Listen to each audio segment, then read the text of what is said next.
Bienvenue à la bibliothèque de l'ENCRAD. Votre session est en cours de chargement. Félicitations, votre accès a été autorisé.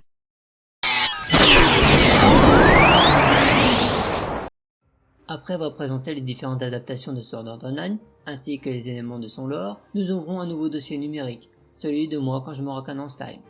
Là encore, nous verrons les 4 piliers de Transmédia.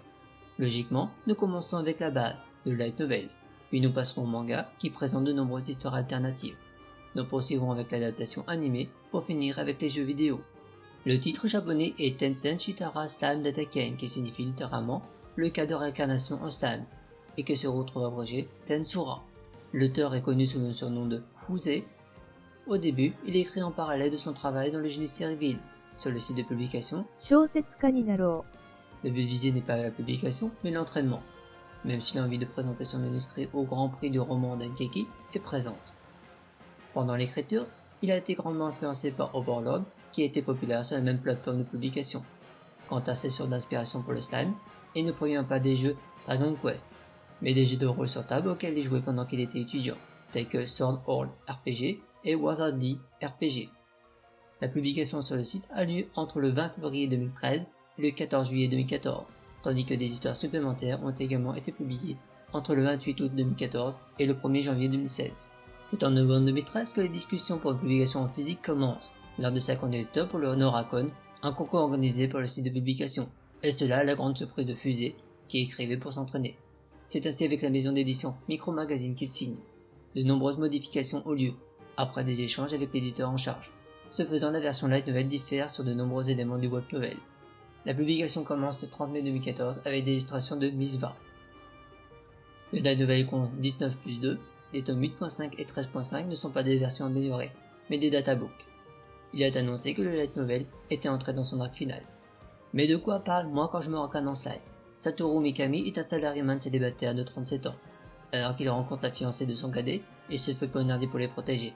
Sa dernière volonté, que les données de son ordinateur soient détruites.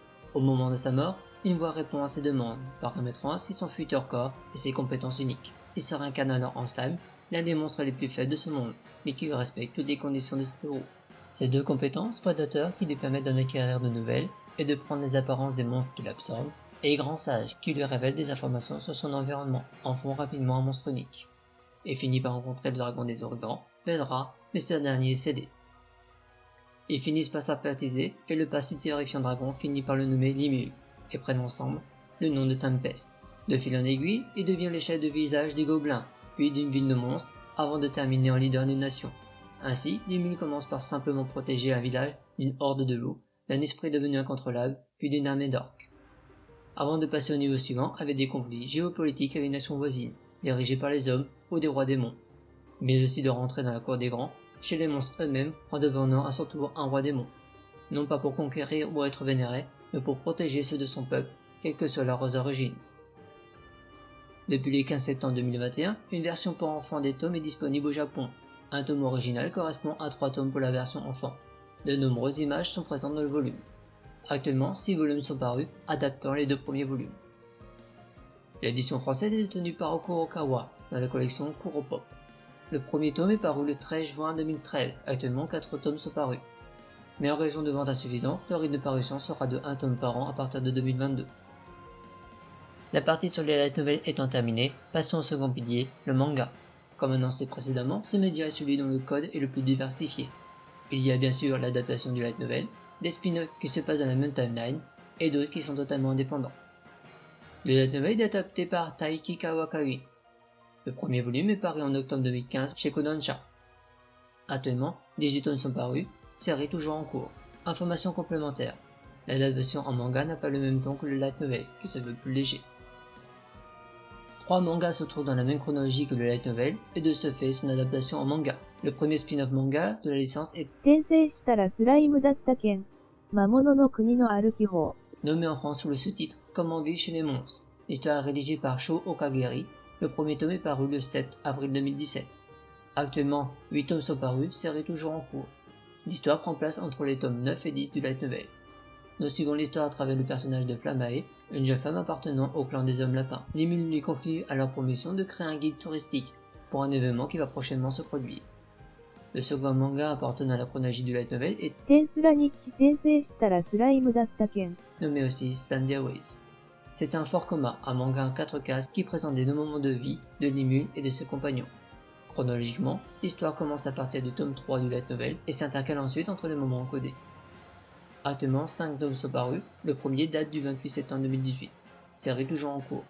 La troisième et dernière série qui se place dans la même chronologie que le light novel est 転生したらスライムだった件異文。マクニクラシの鳥にて。 l'histoire se place chronologiquement pendant les événements des tomes 4 et 5. Elle est basée sur une idée originale de Fusée et dessinée par Tai Tono. Rose, jeune fille appartenant au royaume des bêtes d'Orazoni, est envoyée pour espionner Tempest par le roi démon Carrion. Elle et deux autres femmes bêtes profitent des plaisirs de la ville, mais un jour, elle doit assister à la taille du royaume de Falmus, obligeant son dirigeant Limul à l'évoluer. Le premier tome est sorti le 4 décembre 2019 et actuellement 5 tomes sont parus, série toujours en cours.